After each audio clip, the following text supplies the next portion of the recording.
네, 안녕하세요. 성공취업의 시작 답정보센터 이남규입니다. 네, 안녕하세요. 정보윤입니다. 네, 계절은 이미 봄이 온 지 한참이 지났는데 저희가 계속해서 말씀드리는 게 고용시장이 아직도 한겨울인 것 같습니다. 최근 실업률이 17년 만에 최고치를 기록하는 등 고용 한파가 계속되고 있는데요. 저희가 이런 소식을 전해드리면서도 마음이 정말 무거운데 올 상반기 취업 활동을 하고 있는 신입직 취준생의 10명 중 6명이 지난해보다 취업이 더 어렵다 이렇게 체감을 느끼고 있다고 합니다. 네, 그래서 그런지 많은 취준생분들이 지난 분기보다 이 서류가 더 되기 힘들다 이렇게 토로를 하고 계신 분들이 많은데요. 네, 그런 분들을 위해서 우리 이남규 아나운서가 응원의 한마디 해주시죠. 일단 이게 정말 여러 번 지원할 때마다 떨어지면 진짜 가슴 아프고 힘들거든요. 그래도 한 번 붙으면 진짜 끝입니다. 한 번 붙으면 그때부터 그냥 딱 이 사원증 목에 걸고 점심시간마다 나와서 밥 먹으러 다니고 야근도 하고 일하시면서 돈 벌고 그렇게 하실 수 있으니까 진짜 그 한 번 붙기 위해서 조금만 더 노력하시면 되니까요. 정말 조금만 더 힘내시기 바랍니다. 혹시 보현 씨도 하실 말씀 있으시면? 아니, 저도 이제 수많은 탈락을 겪으면서 항상 마음에 이제 그 마인드 컨트롤을 했던 게 어딘가에 내 자리는 있다라는 생각을 좀 가지고 했었거든요. 그러니까 생각이 굉장히 중요한 것 같아요. 맞아요. 말 한마디나 생각을 어떻게 갖느냐가 그 태도를 바꾸기 때문에 굉장히 중요한 것 같아서 그 용기 잃지 마시고 분명히 어딘가에 여러분의 자리는 있습니다. 네, 지금 저희 방송을 보고 계신 취준생 여러분들에게 저희 응원이 조금이나마 도움이 됐으면 좋겠는데요. 화요일 잡정부센터 힘차게 출발해 보도록 하겠습니다.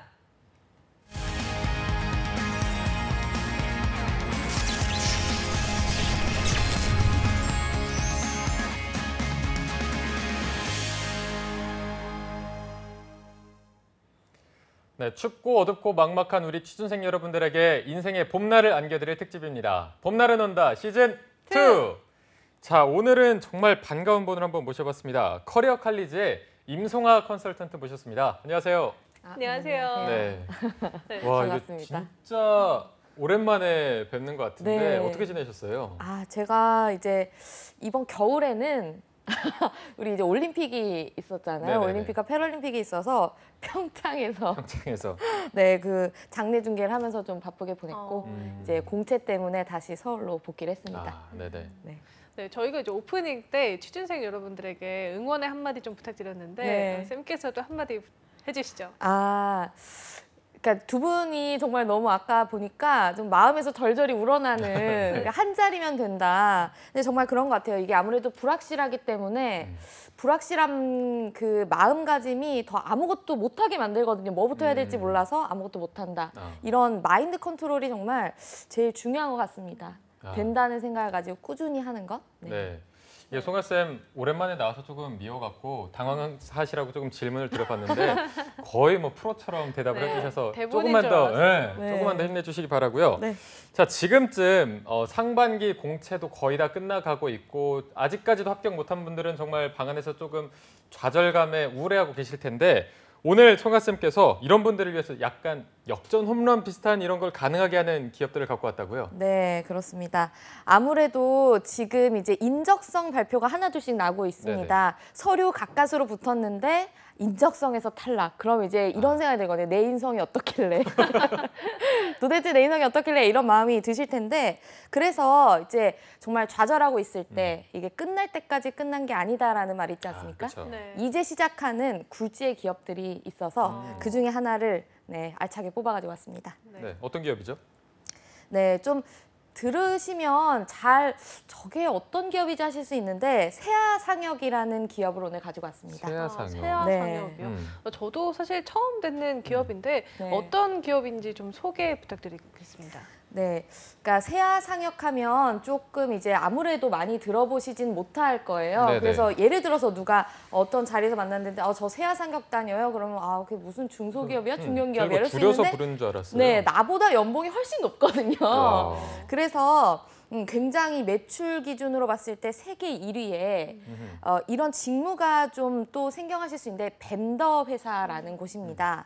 네, 벤더라는 것은 조금만 설명을 드리자면 우리가 왜 이제 옷을 구입을 할 때 뭐 유니클로나 자라나 뭐 이런 데서 이제 구입을 하잖아요. 그럼 이게 유니클로라는 회사에서 만든 거라고 생각을 하지만 그런 의류들도 있지만 일부분은 어떤 이제 회사에 의뢰를 해서 그 회사에서 이제 제작을 하는 경우가 있거든요. 좀 이제 가격 절감을 위해서 하는 건데 그래서 어떤 브랜드의 의류 제작을 맡아서 제작해서 보내주는 그런 회사라고 말씀드릴 수가 있겠습니다. 네.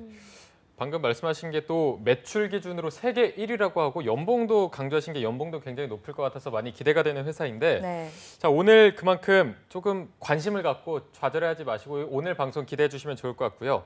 그럼 먼저 저희가 세아상역의 채용 공고부터 살펴보도록 하겠습니다. 네, 먼저 전형 절차 소개해드리겠습니다. 세아상역은 서류 접수를 5월 13일 일요일까지 받고 있는데요. 서류 전형에 합격하면 1차 실무 면접과 영어 회화 능력 테스트를 받게 되고요. 그 다음에는 인성검사를 치르게 됩니다. 마지막으로 2차 경영진 면접까지 합격하게 되면 세아상역의 신입사원으로 채용이 되는 프로세스인데요. 채용 규모는 결코 작지 않습니다. 정규직 2자릿수 채용을 하고 있고요. 모집 분야는 해외 영업 지원에서 2자릿수 채용을 실시하고요.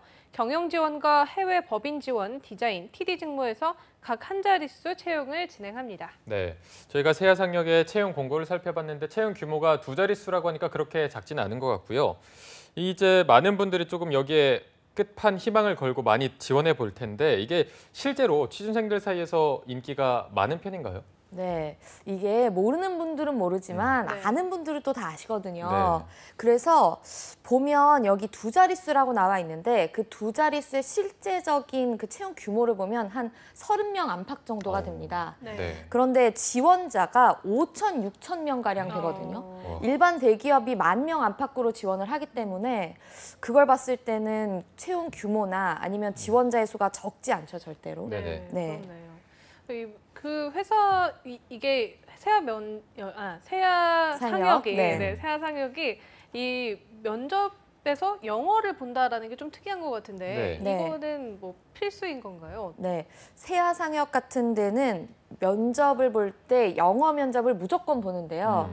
그 이유가 아까 말씀드렸듯이 의류를 제작해서 브랜드에 보내야 합니다. 그럼 일단 첫 번째로 글로벌 브랜드와 소통하기 위해서 영어가 필요하고요. 두 번째는 제작을 우리나라에서 하는 게 아니기 때문에 베트남이라든지 뭐 인도네시아 이런 해외 공장들과 베트남어로 소통이 가능하면 좋겠지만 네. 그게 아니라 일반적으로는 영어를 하시기 때문에 영어 그리고 만약에 그런 제3세계 언어를 만약에 하신다면 굉장히 합격 점수가 높아진다고 보실 수가 있죠. 네. 네. 이 세아상역의 업무 강도는 어느 정도 수준인가요? 뭐죠 이 웃음은? 네, 아까 연봉이 굉장히 높다고 말씀을 네네. 드리지 않았습니까? 연봉이 이제 굉장히 높은데 간략하게만 말씀드리면 4,500 전후선이 됩니다. 그런 굉장한 연봉을 주는 데에는 또 다 이유가 있죠. 네.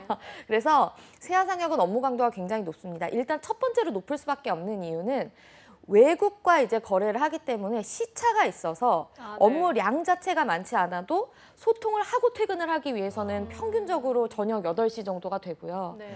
이게 사람 일이라는 게 항상 원하는 대로 되지 않기 때문에 이래서 제작 시기라든지 제작 물량이 예를 들어서 조금 약속과 맞지 않게 됐다. 네네. 그러면 브랜드는 브랜드대로 언제 갖고 오냐? 공장은 공장대로 지금 안 된다. 이러니까 중간에 끼어서 그 일을 처리하다 보면 내가 잘못한 것도 없는데 네, 정말 네, 밤을 새도록 같이 커뮤니케이션 해야 되기 때문에 업무 강도가 굉장히 높다고 말씀드릴 수가 있겠습니다. 네. 네.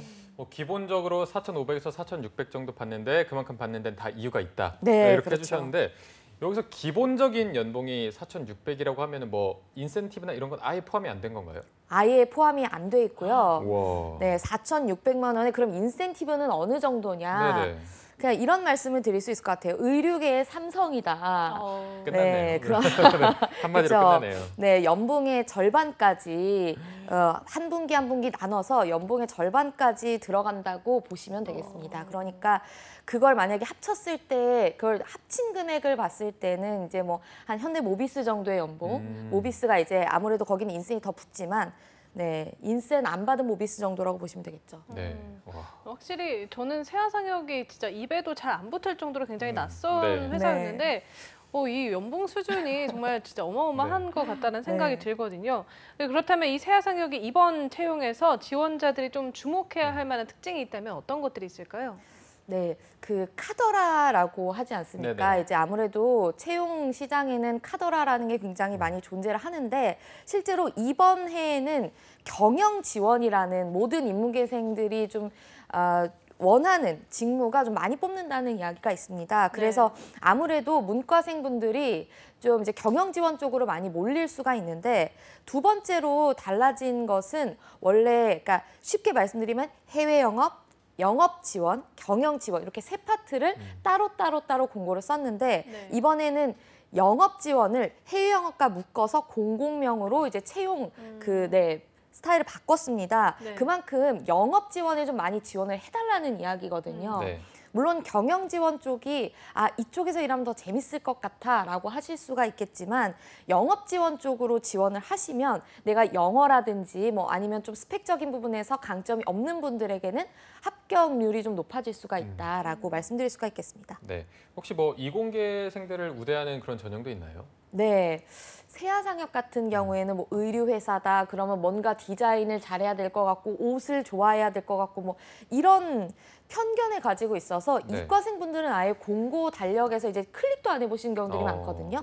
근데 세아상협 같은 경우에는 일단 해외 영업이라고 하는 이 파트에서 산업이라든지 산업공학이라든지 아니면 그 외에 이과생들을 좀 우대를 해주는 게 일단 첫 번째이기 때문에 이과생들도 반드시 이미 합격에서 좀 멀어지셨다면 지원을 해보실 필요가 있고요. 두 번째로 굉장히 어떤 분들이 보면은 꿈의 직무일 수가 있는데 해외 법인에서 근무하는, 그러니까 말하자면 해외 취업이 가능한 파트가 있습니다. 이 파트는 무조건 산업공학과 우대이기 때문에 이공계생들도 그냥 지나치실 공고는 아닙니다. 네, 아까부터 송하쌤께서 강조해 주시는 것이 언어 능력을 또 굉장히 강조하고 있습니다. 아무래도 해외 영업이 많다 보니까 그런 부분을 강조하시는 것 같은데 뭐 영어는 필수고 제3세계 국어까지 할 수 있다면 굉장히 좋다고 이렇게 말씀해 주셨습니다.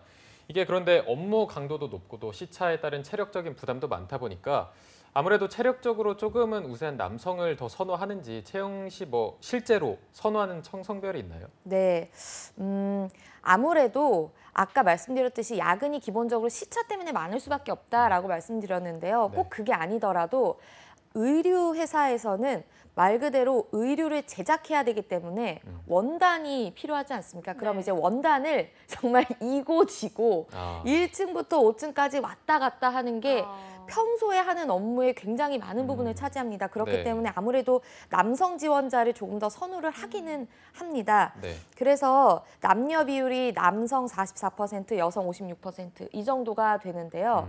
물론 남성 지원자를 선호하기도 하지만 그래도 세아는 동종업계에서 이제 탑이라고 할 수 있는 한세실업보다는 그래도 남녀의 어떤 성비보다는 아무래도 외국어를 조금 더 보는 기업입니다. 그래서 영어를 잘하시는 게 무조건 중요하고요. 그게 아니라면 이제 제3세계 언어 말씀하셨듯이 그런 것들을 좀 잘하시는 게 합격에 굉장히 중요한 부분입니다. 확실히 남성 지원자를 선호한다고 말씀하셨지만 실제 비율을 보면 확실히 좀 어학 능력이 훨씬 더 중요해 보이는데요. 이제는 세아상협의 직무별 합격 전략을 한번 짚어보도록 하겠습니다. 먼저 그 외국어 능력 계속 강조하셨는데 제일 강조되는 직무는 어느 쪽인가요? 아무래도 이제 해외 영업이 아닐까 싶습니다. 해외 영업 같은 경우에는 실제로 외국 바이어들 혹은 이제 제작 공장과의 소통이 필요하기 때문에 굉장히 중요하고요. 그런데 이제 문제는 제3세계 언어가 전공인 분들이 있습니다. 이제 뭐 외대라든지 그 외의 학과에서 제3세계 언어가 전공인 분들이 있는데 이런 분들은 그들만의 리그가 또 있습니다. 그럼 그들끼리 싸움을 해서 그중에 가장 언어를 잘하는 사람이 뽑히기 때문에 그런 분들 같은 경우에는 외국어 능력은 필수고 그 이외에 내가 옷에 대한 관심이라든지 체력이라든지 다른 부분을 어필하셔야만 그중에서 이제 합격이 가능합니다. 외국어 능력이 이렇게 중요하다 보니까 어문학 전공자들이 이제 사실 그동안 채용에서 조금 많이 불이익을 봤었는데 그런 사람들에게 좀 절호의 기회가 아닐까 싶은데 또 챙겨야 할 외국어 우대사항 같은 게 있는지 궁금하거든요. 네, 아무래도 스페인어라든지 베트남어, 그리고 인도네시아어, 뭐 말레이시아어, 일본어, 중국어, 불어, 크레올러 같은 굉장히 다양한 국가의 언어를 조금 우대를 해주고 있습니다. 근데 그 전까지는 사실 스페인어를 우대를 많이는 안 해줬거든요. 근데 이제는 조금 더 스페인 쪽으로도 진출을 많이 하고 있기 때문에 이렇게 또 우대 언어가 추가가 됐고요. 만약에 문과생분들이 이제 나는 조금 시간 여유가 있다 하시면 아무래도 산업공학적인 능력을 중요시하기 때문에 뭐 식스시그마라든지 이런 것들을 조금 도전해 보셔도 좋을 것 같습니다. 이렇게 언어 능력이 굉장히 중요한 직군인데 이게 언어 능력 외에도 아까 뭐 직무 역량을 잘 어필하는 게 중요하다. 내가 준비된 인재다. 이런 걸 잘 어필하는 게 중요하다. 뭐 체력적인 문제도 그런 게 있을 수가 있고요. 이런 거 기업에서 요구하는 역량을 내가 조금 난 이런 인재다. 잘 정리해서 어필하는 게 중요할 텐데 어떻게 좀 접근하는 게 좋을까요? 아, 이게 일단 체력을 말씀해 주셨는데 이거 굉장히 중요합니다. 근데 체력은요.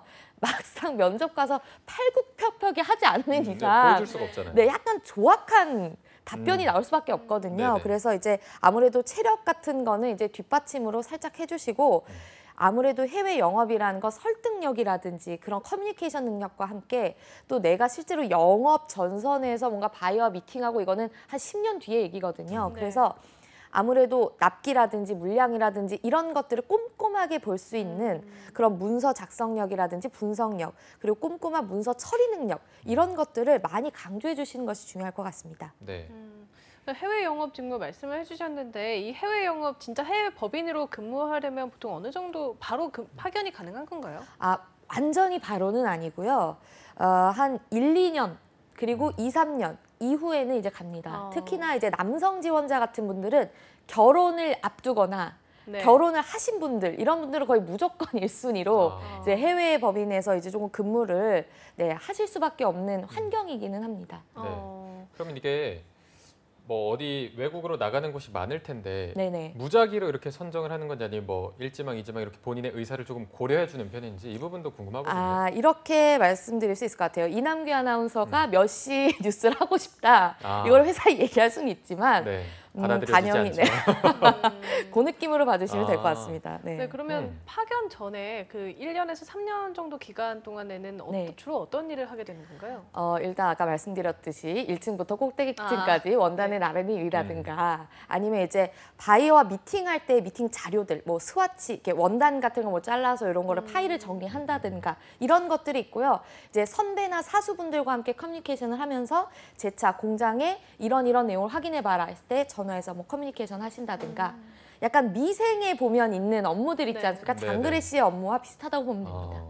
네. 진짜 힘들 것 같은데요. 이게 세아상력 채용 같은 경우에는 또 전공 무관이다 보니까 인문계 지원자들이 많을 것 같은데 또 우리 인문계생들을 위한 지원 전략을 세워본다면 어떻게 세워볼 수가 있을까요? 네, 영업이라는 단어가 붙으면 보통 무조건적으로 뭔가 친화력이 있고 친구가 많다고 해야 될 것 같고 이런 오해를 하시는 분들이 있는데 해외 영업 같은 경우에는 뭐 약간의 그런 능력이 필요할 수 있지만 사실 세아는 그런 기업이 아니기 때문에요.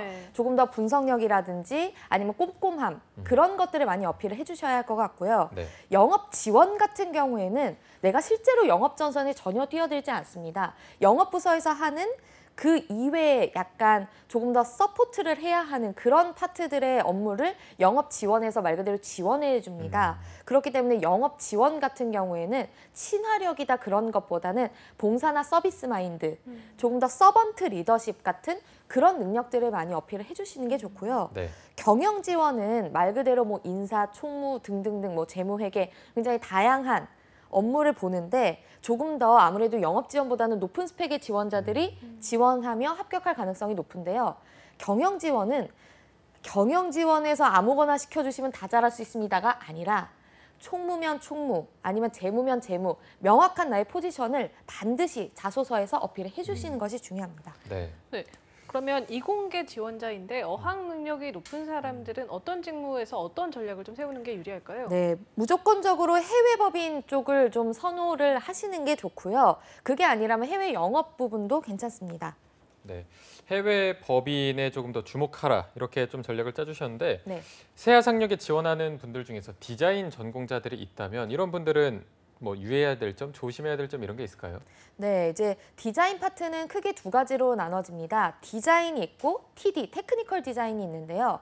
디자인은 우리가 흔히 생각하는 뭔가 일러스트를 그려서 뭔가 원단을 옷을 만드는 이런 부분이고요.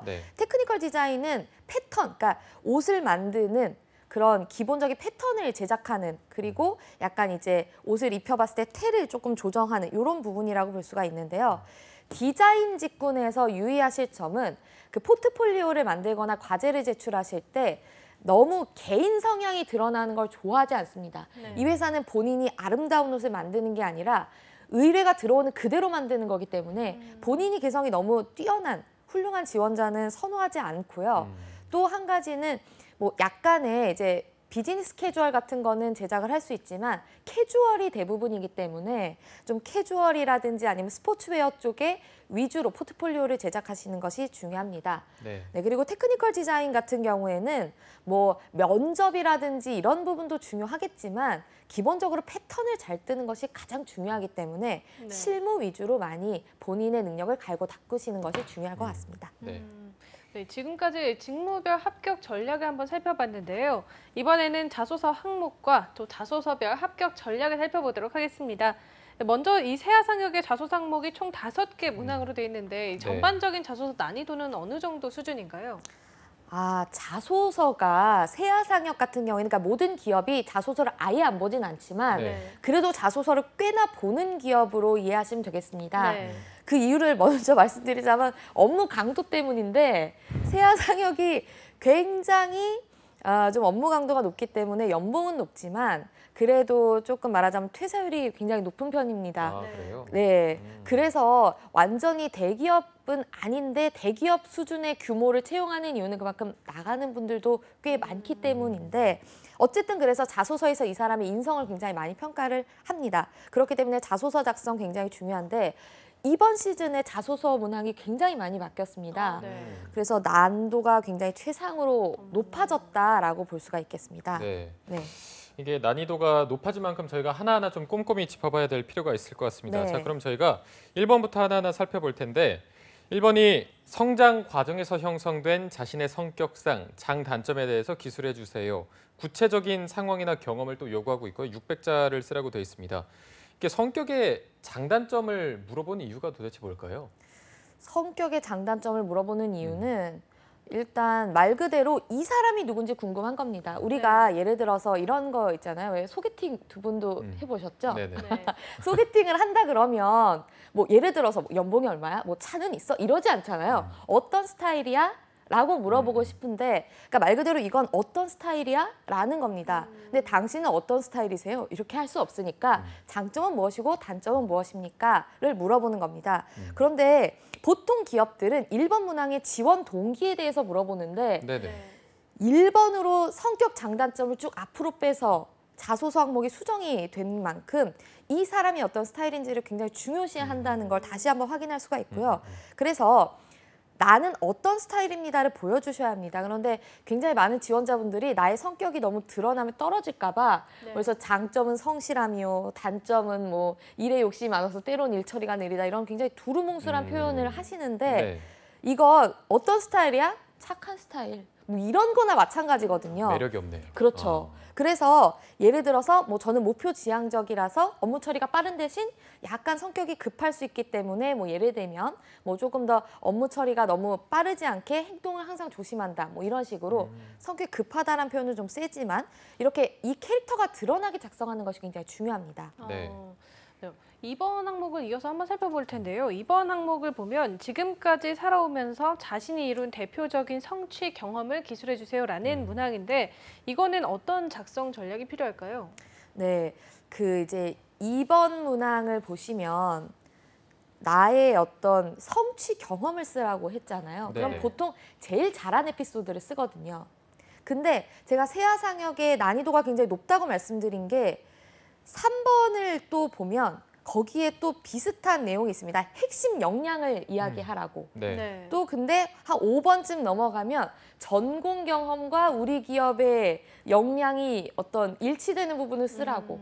그래서 2, 3, 5번이 굉장히 비슷한 항목으로 묶여 있어서 2번에서 쫙 썼는데 3번에서 가니까 쓸 내용이 없고 어떻게든 쥐어짰는데 5번 가니까 진짜 쓸 내용이 없고 이래서 이제 세아상역의 자소서가 어렵다는 말씀을 드린 겁니다. 그럼 저희가 3번, 5번, 2번, 3번, 5번 묶어서 한번 살펴볼 필요가 있을 것 같은데요. 3번, 5번 이어서 말씀드리도록 하겠습니다. 네. 3번은 아까 말씀하신 것처럼 지원 직무에 있어서 핵심 역량은 무엇이며 그 이유를 묻고 있고요. 5번은 세아상역에 지원한 이유를 본인의 경험을 바탕으로 뭐 전공이나 교육 등을 바탕으로 기술해 주세요. 이렇게 되어 있습니다. 네. 이게 아까 뭐 2번, 3번, 5번 처음에 다 써버리면 뒤에 쓸 게 없다 이렇게 말씀하셨는데 이게 같이 짚어봐야 되는 이유를 다시 한번 설명해 주시죠. 네, 그러니까 보통 제일 잘한 자신의 성취 경험으로 보통 직무 역량을 쓰는데 성취 경험을 또 물어보고 그리고 그 성취 경험은 대부분 전공에서 이뤘던 성취를 쓰는 경우가 많은데 5번에선 전공 중에 제일 잘한 게 무엇이냐를 또 물어보기 때문에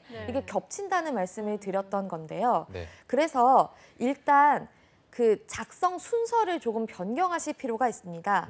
우선 5번에서는 전공 역량에 대해서 쓰라고 했기 때문에 전공 공부 혹은 뭐 내가 예를 들어서 전공에서 했던 뭐 팀플레이 같은 것 중에 제일 잘했던 것, 그중에 세아상혁과 가장 잘 어울리는 것에서 5번을 뽑아서 작성을 하시고요.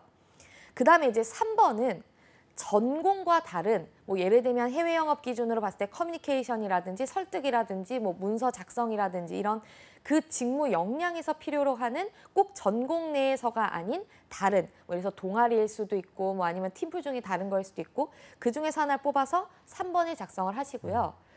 그 뒤로 이제 2번을 작성하시는 것이 아마 작성이 편할 텐데 2번에서는 꼭 이제 동아리든 아니든 뭐 꼭 이 직무 역량과는 별개에 있든 뭐든 좋으니까 자신이 성취했었어 보람이 됐었던 그런 것들을 2번에 이제 마지막으로 작성을 해주시면 아마 작성이 좀 편하실 것 같습니다. 네, 이게 5번이 그냥 아예 질문 안에 전공을 바탕으로 쓰라고 돼 있어서 5번, 3번, 2번 순서로 쓴다 이렇게 하면 아마 조금은 더 쉽게 쓰실 수 있을 것 같고요. 자, 이어서 4번 항목도 살펴보도록 하겠습니다. 옷과 관련된 자신만의 에피소드를 기술해 주세요 이렇게 돼 있는데 이게 패션 브랜드여서 그런지 이런 자소서 항목은 처음 보는 것 같거든요. 약간 이렇게 특별한 자소서 항목은 더 좀 통통 튀게 써도 되는 건지 어떤 식으로 써야 될까요? 이게 지난번까지만 해도 더 통통 튀는 질문이었어요. 본인이 옷을 수선해 본 경험이 있으면 그걸 쓰라 그랬는데 대부분 수선 경험이 없죠. 그래서 이건 좀 아니다 싶었는지 이걸 문항을 조금 더 유화해서 바꿨는데 이게 또 대부분 이제 세아상혁에 들어가고 싶다는 생각을 이제 하시는 분들이 뭐 옷과 나의 사랑이 시작됐던 계기 뭐 이런 식으로 말하자면 롯데 쓸 때 롯데월드 많이 가서 지원한다 뭐 이런 식으로 해석을 하시는 분들이 있는데요. 그것보다는 예를 들어서 옷을 뭐 예를 들어서 판다든지 아니면 옷을 제작한다든지 뭐 그랬을 때의 나의 역량 아니면 내가 만약에 옷을 제작할 시 이런 걸 잘할 수 있다 위주로 녹이셔야 돼요. 옷을 사랑하는 마음 위주가 아니라 4번 문항 역시 역량 위주로 작성하셔야 된다는 것을 잊지 마셨으면 좋겠습니다. 송아쌤 말씀에 따르면 4번은 약간 옷에 대한 그 본인의 선호보다는 좀 비즈니스적인 측면으로 접근하라는 말씀이신 것 같은데 그러면 4번에서 좀 쓰지 말아야 할 표현 같은 게 있을까요? 대부분 이제 쓰실 때 굉장히 옷을 너무 좋아하는 것처럼 쓰시는 경우가 있어요. 그게 여기는 정말 옷만 다루는 기업이기 때문에 그걸 모를 수가 없거든요. 그리고 혹시나 서류 전형을 통과했다 하더라도 면접에서 무조건 물어보기 때문에 괜히 옷에 대한 관심이 그렇게 없는데 많은 것처럼 쓰시는 거는 오히려 불합격 요인이 될 수가 있다는 걸 주의하셨으면 좋겠습니다. 어차피 면접에서 좀 들통이 나니까 최대한 솔직하게 자소서에 임하시는 게 좋을 것 같고요. 이번에는 합격의 마지막 관문이죠. 면접 전략을 한번 살펴보도록 할 텐데요. 이 실무자 면접에서 영어 테스트까지 이루어진다고 하는데 이 세아상혁의 면접은 어떻게 진행이 되나요? 세아상혁은 굉장히 공채 절차가 정말 자신의 기업이 원하는 것만 본다라고 말씀을 드릴 수가 있겠습니다. 예를 들면 인적성을 보는데 여긴 인성만 보거든요. 뭐 주사위 돌리고 뭐 이런 거는 못해도 된다라는 건 거죠. 그만큼 굉장히 합리적인 면접 방식을 취하고 있는데 영어 면접은 좀 철저하게 준비를 하셔야 합니다. 그 경쟁 기업인 한세실업과 비교를 해보면 한세는 웬만큼 뭐 주말에 뭐 했어? 주말에 즐거웠어? 밥 뭐 먹었어? 이 정도의 질문이 오가는 반면에 세아상혁은 본인이 꼭 뽑혀야 하는 이유가 뭐냐? 만약에 상사가 본인에게 불합리한 대우를 하면 어떻게 할 것이냐? 이런 게 영어 면접 질문으로 나오거든요. 굉장히 어렵습니다. 그래서 영어 면접은 조금 철저하게 준비를 하시는 것이 중요할 것 같습니다. 그러면 이 영어 면접 같은 경우에는 어느 정도 수준이어야 좀 합격할 수가 있을까요? 그러니까 영어를 보는 기업이라고 말씀을 드린 만큼 거의 웬만큼 잘해야지만 붙는다. 그러니까 만약에 유학생 기준으로도 유학생인데 영어를 이 정도 하는 거는 조금 안 될 텐데 하면 떨어지고요. 그럼 비즈니스 영어가 가능한 정도의 수준이어야 합격이라고 볼 수가 있겠네요. 그 정도는 되셔야지만 될 텐데 이제 전화로 보는 만큼 이제 굳이 좀 당황하지는 않으셔도 될 것 같지만 좀 잘 대답하셔야 되고 질문이 어렵기 때문에 질문도 잘 들으셔야 할 것 같습니다. 네, 어느 정도 긴장은 하시고 들으셔야 될 것 같은데 또 이게 패션 기업이다 보니까 옷에 관심이 없는 분들도 있겠지만 대부분의 분들이 옷에 관심이 많고 또 열정이 있으신 분들이 모여서 면접 볼 때 뭐 다른 지원자와 조금 차별화돼야 한다고 할까? 차별화되는 전략이 있다면 어떤 게 있을까요? 네, 그러니까 이제 세아상혁 같은 경우에는 한세도 이제 자체 브랜드를 만들었지만 워낙 자체 브랜드가 유명한 기업입니다. 인디에프라는 자회사를 가지고 있는데 여기가 꼼파니아, 뭐 조이너스 어디선가 들어보셨을 브랜드인데 그런 거를 이제 염두에 둬서 옷에 대해서 굉장히 많이 어필을 하시는데 그거보다는 커뮤니케이션 능력 위주로 가시는 게 좋습니다. 커뮤니케이션 능력이라고 하면 예를 들어서 제가 기가 막히게 설득을 해서 뭐 수주를 따냈어요 이런 것이 아니라 뭔가 문제가 생겼을 때 내가 그걸 해결해냈다라든지 아니면 어떤 갈등이 생겼을 때 그걸 조율했다. 이런 것이 실제 업무에서 굉장히 중요해서 그런 것들 위주로 어필하시는 게 중요합니다. 그러면 이 지원자들이 세아상혁 면접에서 좀 자주 저지르는 실수 같은 게 있다면 어떤 게 있던가요? 네. 해외 영업이라고 하면 흔히들 뭔가 내가 새로운 거래처를 발굴해서 엄청난 양의 물량을 수주해서 뭐 인센티브를 폭발적으로 받고 이런 걸 뭔가 떠올리시는데 그렇게 되려면 10년은 걸리거든요. 그래서 그런 뭐 수주를 얼마를 달성하겠다, 뭐 새로운 거래처를 발굴하겠다, 뭐 최고의 SPA 회사를 만들겠다 이런 건 좀 안 하시는 게 좋을 것 같습니다. 그리고 말씀드렸듯이 세아상혁은 3개월 내에 그만두는 경우들이 굉장히 많아서 나는 인내심이 많다. 나는 어려움을 잘 극복한다.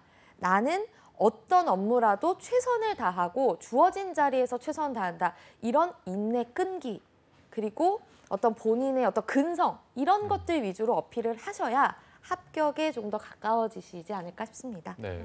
근데 요즘은 저희가 항상 드리는 질문이 취준생들이 워라밸을 또 중요시하다 보니까 복지도 굉장히 많이 생각하고 있거든요. 이렇게 업무 강도가 세다고만 하면은 아무리 연봉이 높아도 지원하려는 분들이 없을 수도 있을 텐데 세아상혁의 복지나 이런 거는 괜찮은 편인가요?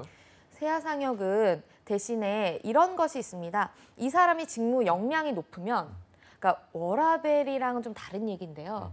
잘하는 만큼 고속 승진이 가능한 기업. 그러니까 일반 기업들은 고속 승진은 조금 아무래도 조직의 문화상으로 좀 어려울 수가 있는데 세아상혁 그런 게 가능하다는 점. 그래서 좀 나는 업무에 욕심이 있고 내가 어떤 분야에서 조금 일하는 만큼 대우받고 싶다. 이런 분들이 지원을 많이 해주셨으면 좋겠고요. 그리고 또 워라밸이랑은 다른 문제지만 직무 유동성이 자유롭습니다. 예를 들면 그냥 영문과 나온 분이 디자인 직무에서 일하는 분들도 계세요. 이 정도로 정말 내가 원하고 내가 어떤 주장을 했을 때 거기에 대해서 설득만 된다면 어떤 가능성도 열려있는 기업이기 때문에 그런 면에 대해서는 조금 욕심이 나시는 분들은 지원하신 만족도가 높다라고 말씀드릴 수가 있겠습니다. 확실히 커리어 지향적인 분들이 지원하면 좀 좋은 기업일 거라는 생각이 드는데요. 마지막으로 이 세아상혁을 지원하는 취준생들에게 신의 한 수 들려주신다면 어떤 게 있을까요? 세아상혁은 지원해볼까가 아니라 무조건 지원을 하시는 게 좋습니다. 그리고 아직 업무를 안 해보셨기 때문에 내가 업무 스트레스를 얼마나 견딜지 안 견딜지는 모르는 거거든요. 그래서 이런 뭐 좀 업무가 어렵다 뭐 이런 것들에 대해서는 생각하지 말고 일단 지원을 하시는 게 중요하고요. 그리고 다시 한번 말씀을 드리지만 최대한 가셔서 정말 열정과 근성을 많이 어필을 하시고 또 아무래도 의류 기업이기 때문에 면접에서 면접 의상 선택은 조금 더 까다롭게 하시는 것이 중요할 것 같습니다. 네, 오늘 도움 말씀 주신 커리어 칼리지의 임송하 컨설턴트님이었습니다. 고맙습니다. 고맙습니다. 감사합니다. 네, 잡정보센터 1부에서 준비한 소식은 여기까지고요. 잠시 후 2부에서는요. 한유진 캐스터와 함께하는 전국 각지의 생생한 채용 소식을 알아보는 일자리 방방곡곡이 준비되어 있고요. 네, 100만 취준생들의 인권을 위해서 열리라는 코너죠. 취준생 인권위원회도 준비되어 있으니까요. 네, 어디 가지 마시고요. 채널 고정!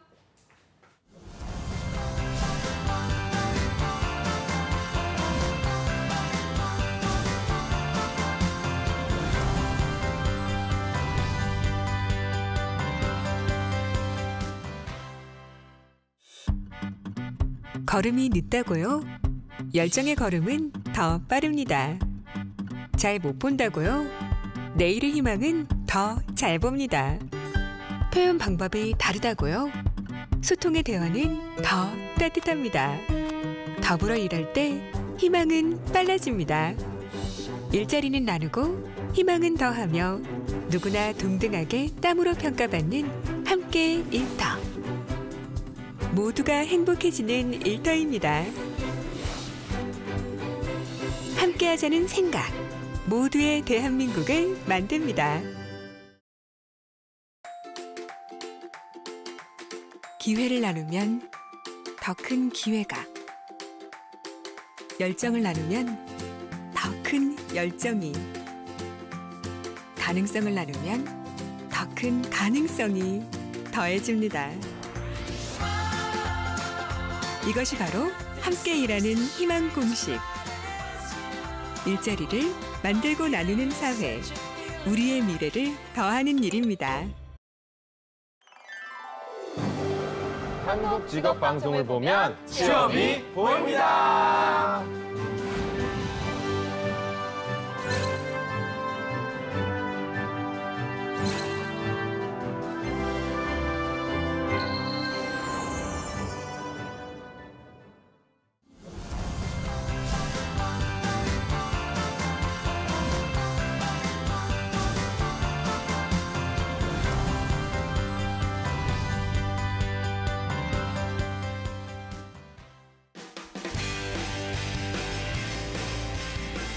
네, 성공첩의 시작 잡정보센터 2부의 문을 또 활짝 열어봤습니다. 저희가 2부에서는요. 취준생들의 인권을 지키는 방법을 알려드리는 취준생 인권위원회가 준비되어 있고요. 네, 전국 각지의 생생한 채용 소식을 알아보는 일자리 방방곡곡도 마련되어 있습니다. 지금 바로 만나보시죠.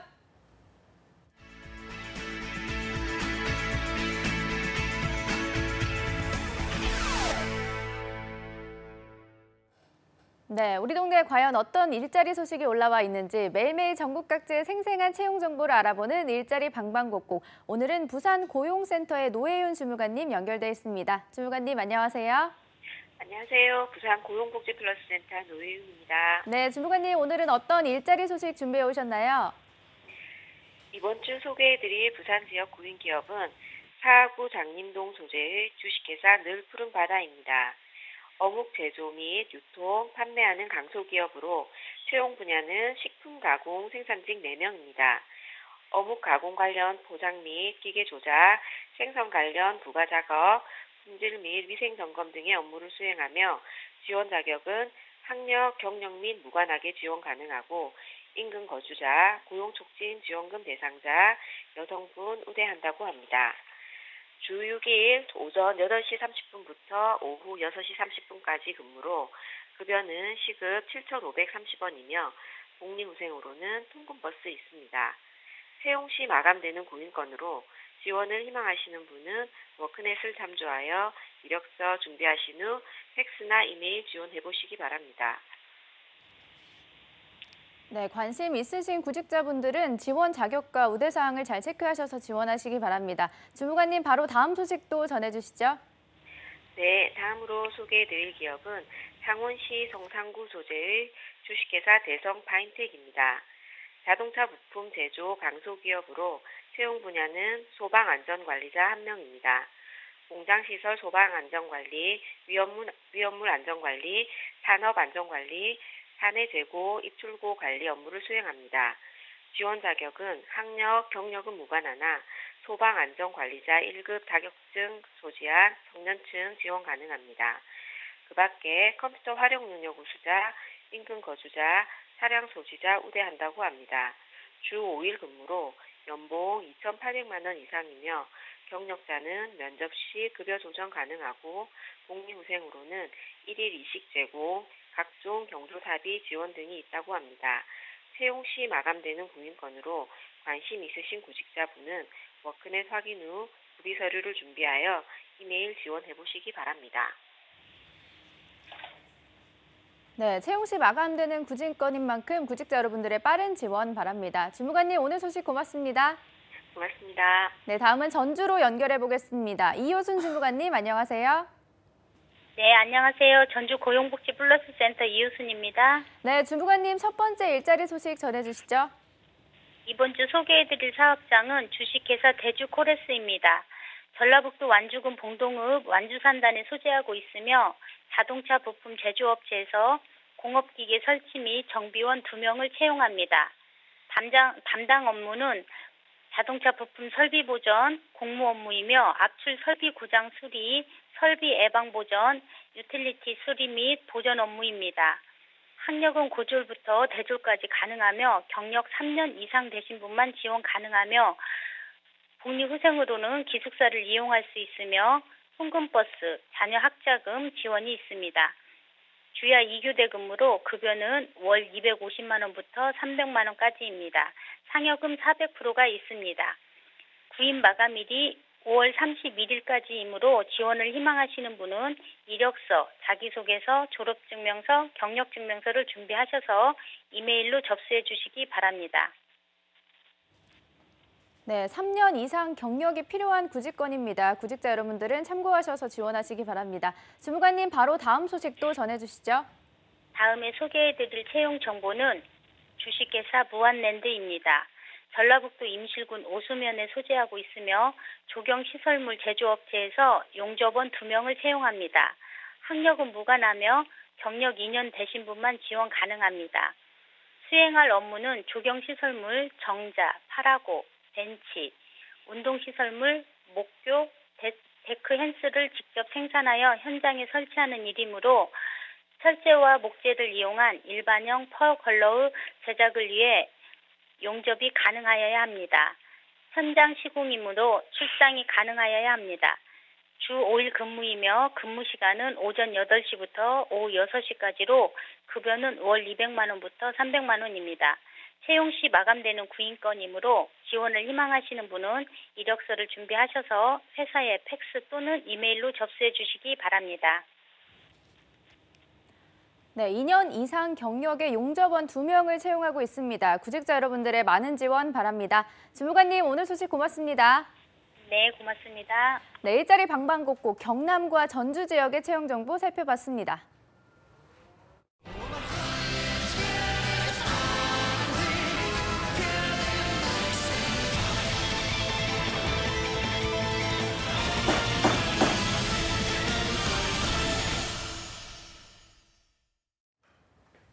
네, 국회에서 취업준비생들의 인권을 위한 보호법 제정을 추진 중입니다. 이렇게 국회에서 취준생 인권보호법을 위한 움직임이 있는데요. 네, 저희 잡정부센터에서는 취준생들의 인권을 지키는 방법을 알려드리는 취준생 인권위원회가 있습니다. 네, 그동안 몰라서 넘어가고 또 취업시장의 약자라서 알면서도 넘어가야만 했던 그런 부당한 일들 겪은 분들 많을 텐데요. 이 코너를 통해서 조금이라도 많은 분들이 자신의 권리를 당당하게 외칠 수 있기를 기대해 보겠습니다. 네, 오늘 도움 말씀 주실 취준위의 안방마님, 트러스트원 취업 컨설팅의 송진원 컨설턴트 나와 있습니다. 안녕하세요. 안녕하세요. 안녕하세요. 네, 송쌤 또 2주 만에 뵙게 되는 것 같은데 지난주에 굉장히 바쁘다고 하셨는데 이제 조금 한가해지셨나요? 아니요, 아직 바쁩니다. 네. 어떤 걸로 주로 아직도 바쁘신가요? 네. 지금 어쨌든 취업이 아직 안 끝났기 때문에 네. 저도 약간 지금 몸살기가 한 20% 정도는 계속 가고 있는 것 같아요. 20%? 네, 근데 이제 수치화해서 지금 말씀해주시네요. 쉬기가 좀 어렵고 네. 좀 어쨌든 이번 공채를 좀 끝내고 한 달 정도 좀 사라질 생각입니다. 되게 온화한 미소로 사라질 거라고 말씀하시니까 조금 안 어울리는데 항상 쿨한 대답 감사합니다. 네. 또 자, 오늘도 수고해 주실 2부 도우미 한유진 캐스터도 나와 있습니다. 어서 오세요. 안녕하세요. 안녕하세요. 안녕하세요. 네, 한유진 캐스터가 이 취준생 인권위원회에서 항상 망치를 또 담당하고 있는데 처음에는 이 망치 되게 조신하게 치더니 네. 언젠가부터 이거를 정말 때려 부술 듯이 화끈하게 치고 네. 계십니다. 조신함과 화끈함 어떤 게 본인의 성격이죠? 저요? 두 가지를 다 갖추고 있는. 잘 네. 빠져나가네요. 네, 재미없다고 하시네요.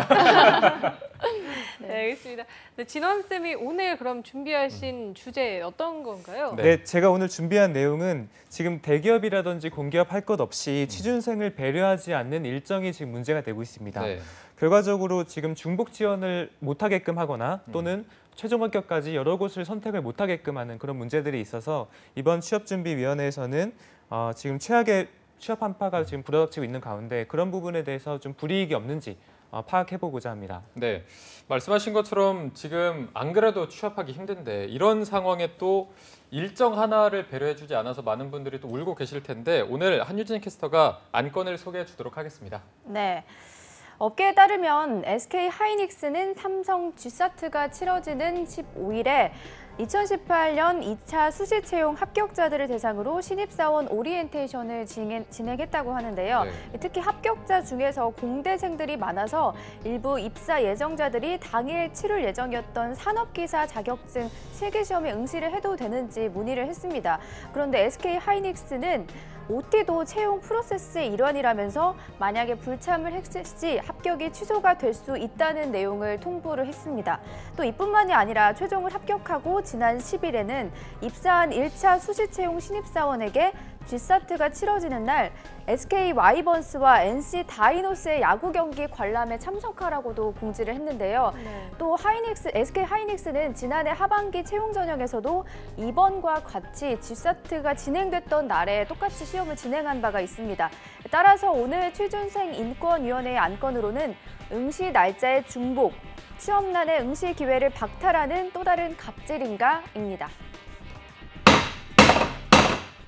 네. 오늘도 화끈한 망치 소리였는데요. 네. 네, 안건 소개 감사합니다. 네, 그 SK 하이닉스가 이렇게 날짜를 배치하는 게 삼성을 겨냥한 거라는 그런 의심을 지울 수가 없는데 이렇게까지 취준생들의 발목을 잡는 이유가 있을까요? 네, 제가 봐도 이제 그 SK 하이닉스가 현재 지금 인원이 많이 필요한 상황입니다. 어쨌든 슈퍼사이클로 인해서 채용 인원이 지금 많아지고 있는 상황이고 봤을 때는 채용난에 따른 궁여지책적인 제도로 좀 보고 있어요. 삼성전자를 예를 들자면 작년에 신입사원과 경력사원을 포함해서 6,000명 정도 채용을 했는데 네. SK하이닉스는 1,200명 정도 지원하는데 그쳤어요. 네. 그 내부적인 속사정을 보자면 SK하이닉스의 자회사인 SK하이닉스 시스템 IC로 간 인원이 1,300명 정도 된다. 네. 그것을 봤을 때는 어쨌든 지금 인력 수급이 되게 심각한 상황입니다. 네. 그래서 또 지금 올 하반기 이천공사를 끝내고 공장을 2군데 더 짓고 있어요. 청주와 그다음에 중국 운시 지역에. 그래서 이 지역에 지금 가동을 하기 위해서는 지금 추가적인 인력이 많이 필요한 상황이기 때문에 좀 그렇지 않나 생각이 듭니다. 네.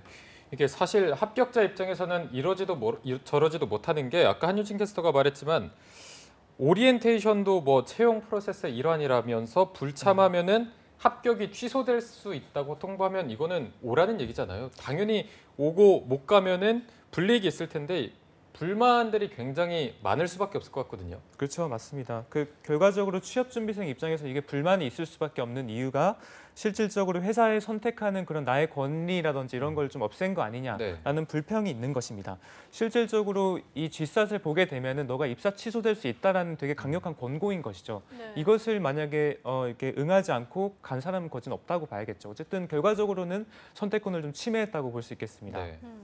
네, SK 하이닉스 입장에서는 이 인력 유출을 막기 위해서 좀 궁여지책을 선택한 거라는 느낌도 드는데 SK 하이닉스 입장은 좀 어떤가요? 그렇죠. 그래서 SK 하이닉스 입장은 좀 다를 수 있어요. 근데 그 얘기를 좀 들어보면은 일단 대학생들이 주말에 좀 시간이 있기 때문에 주말로 배정했고 또 SK 하이닉스의 내부 일정을 보니까 일요일 중에 하필 15일밖에 안 됐다라고 지금 답변을 좀 받았습니다. 네. 결과적으로 이거는 저희가 내부적인 속사정까지는 알 수 없지만 실질적으로 회사 입장에서는 CSR이라든지 CSV 다양한 사회적 책임을 다하고 있는데 취업준비생한테는 조금 그런 게 미진하지 않나 이런 생각이 좀 들 수밖에 없는 제도죠. 네. SK 하이닉스의 입장을 들어보면 어쩔 수 없이 뭐 일정을 고르다 보니까 우연히 그쵸. 삼성의 G사트 15일이랑 겹쳤다는 건데 송쌤이 볼 때도 이게 그냥 단순히 우연의 일치로 보여지시는지 어떻습니까? 네, 뭐 결과적으로는 좀 말씀드리면 우연의 일치는 아닌 것 같습니다. 왜냐하면 대부분 이제 채용 일정을 고를 때 되게 신중할 수밖에 없어요. 어쨌든 네. 기업들마다 최상의 인재를 선발해야 되고 그러다 보니까 기업의 인사 담당자들끼리는 거의 네트워킹을 좀 하고 있고 그때 관련해가지고 우리가 언제 채용을 할 거니 너네 언제 해라 이런 식으로 좀 얘기를 할 수도 있다는 것입니다. 그래서 그때 좀 얘기를 하지 않았을까 싶기도 하고 물론 이건 추측이긴 합니다만 그런 부분에 네트워킹을 좀 하고 있는 부분을 보자면 좀 우연의 일치라고 보긴 좀 힘들 것 같습니다. 네, 그 의도적으로 볼 수 있는 소재가 좀 다분하다라고 말씀을 해주셨는데 이 취준생들 입장에서 송 쌤이 좀 이 취준위 안방마님으로서 한마디 해주시죠. 그렇죠. 일단은 선택의 권리를 침해하는 것은 맞으나 이게 저희가 지금 가뜩이나 좁은 문을 한 사람이 독식하는 체제는 좀 아닌 것 같아요. 결과적으로 만약에 SK 하이닉스를 합격했던 사람이 삼성에 또 G샷을 봤다고 한다면 합격 확률이 비교적 높겠죠. 그럴 경우에는 지금 대입 입시하고 좀 달리 취업이라는 건 추가 합격 제도가 없습니다. 그렇다고 보니까 한 명의 오히려 독식을 좀 일으킬 수 있는 상황이기 때문에 물론 좀 선택의 침해, 그다음에 독식적인 상황 그 두 가지의 인과관계를 좀 봐야겠지만 실질적으로는 어쨌든 채용을 많이 늘리는 것밖에 방법이 없습니다. 이거는 제 개인적인 질문이기도 한데 만약에 기업 측에서 이렇게 일정을 잡다 보니까 어쩔 수 없이 이런 날짜에 잡혀서 우연의 일치일 뿐이고 여기에 취준생들은 맞춰야만 한다면 취준생들이 뭔가 제재를 가할 수 있는 수단이 하나도 없기 때문에 그냥 기업의 배려를 바라야 하는 입장만 될 뿐인지 어떤 뭐 적극적인 제재 조치나 이런 게 없나요?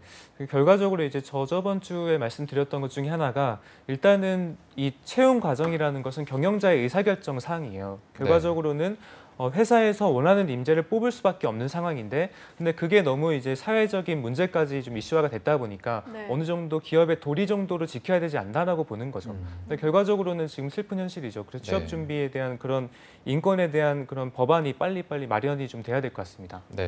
그런데 앞서 또 말씀하신 게 공기업도 이런 행보를 걷는 경우가 허다하다고 하셨는데 공기업의 현재 상황은 좀 어떻습니까? 네, 공기업도 마찬가지로 지금 합동 채용이라는 걸 하고 있는데요. 지금 저희가 조사한 바에 의하면 합동 채용이 1년 내에 8배나 지금 증가했습니다. 결과적으로 정부는 비슷하게 성적 우수자의 합격 독식을 막고 그다음에 중복 합격자들의 연쇄 이동에 따른 비용을 좀 절감하겠다는 차원인데 이 부분도 취업준비생 입장에서는 선택의 기회를 좀 박탈한 거 아니냐. 그다음에 취업은 어쨌든 다른 대학 입시라든지 이런 부분하고 달리 추가 합격이라든지 이런 요소가 없는데도 불구하고 그런 거 하는 게 맞냐라고 보는 거죠.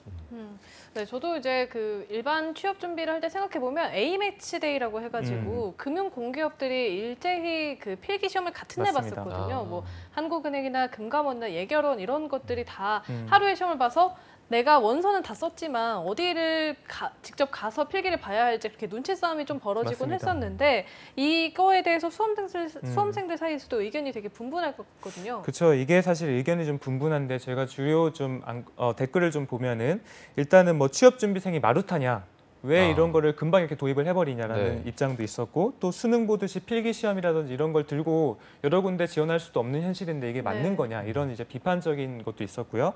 또 이제 뭐 중하위권의 기회가 좀 돌아갈 수 있다. 또는 몇 군데만 지원하는 내 입장에서는 되게 좋은 것 같다라는 찬성론도 있었습니다. 또 몇몇은 일단 선택과 좀 집중이 필요한 것 같다. 또 지켜봐야 되겠다는 신중론도 있었습니다. 말 그대로 정말 의견이 분분한 것 같습니다. 송 쌤께서 보실 때는 좀 어떤 입장을 견지하고 계십니까? 네, 일단은 찬반 여부는 제가 좀 이따 말씀드리겠지만 그걸 떠나서 일단은 공기업에서 이런 합동 채용을 도입했을 때 도입 과정상에 좀 취업 준비생을 배려한 제도가 없지 않았나라고 생각이 듭니다. 결과적으로 이제 공기업은 이제 아까 말씀드렸듯이 합격 독식을 막고 중복 지원자들의 연쇄 이동을 막는다는 취지이긴 했으나 이 과정에서 취업준비생들의 입장을 한번 좀 고려해보고 서베이라든지 아니면 취업준비생을 대표할 수 있는 그런 위원회를 꾸려서 의견을 좀 경청해봤다면 이런 이슈가 좀 없었을 텐데 결과적으로 취업준비생은 좋은 제도일 수도 있어요. 근데 이제 기분 나쁘다는 거죠. 왜 우리를 그냥 일방적으로 이렇게 마루타식으로 진짜 소위 하냐라는 것 때문에 기분이 나쁜 겁니다. 이제. 네, 확실히 좀 취업 준비생이 당사자인 만큼 취준생의 의견에 좀 귀를 기울일 필요가 좀 있어 보이는데요.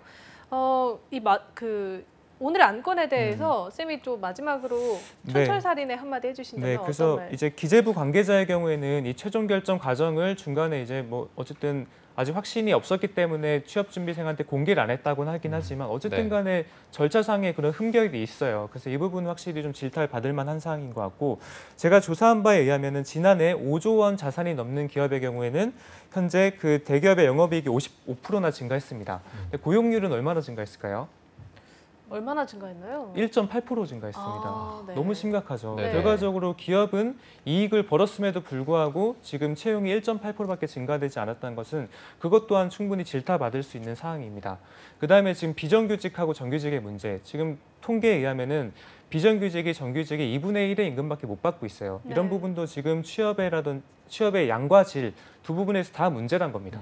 그래서 이때 지금 추경이라는 게 지금 들어간다고 알고 있는데 이거를 잘 정부가 이번에는 정말 잘 해가지고 저희 취업준비생의 인권 또는 취업을 진짜 위해서 잘 사용했으면 좋겠습니다. 네, 이게 다들 고용시장이 어렵다 이렇게 말만 하고 실제로 보이는 움직임이 취준생들을 위한 배려가 하나도 안 보이는 그렇죠, 부분이 맞습니다. 사실이거든요. 이게 뭐 추경을 편성했다고 해도 국회에서 어떤 실질적인 법을 제정한다는 움직임이나 이런 것도 좀 있습니까?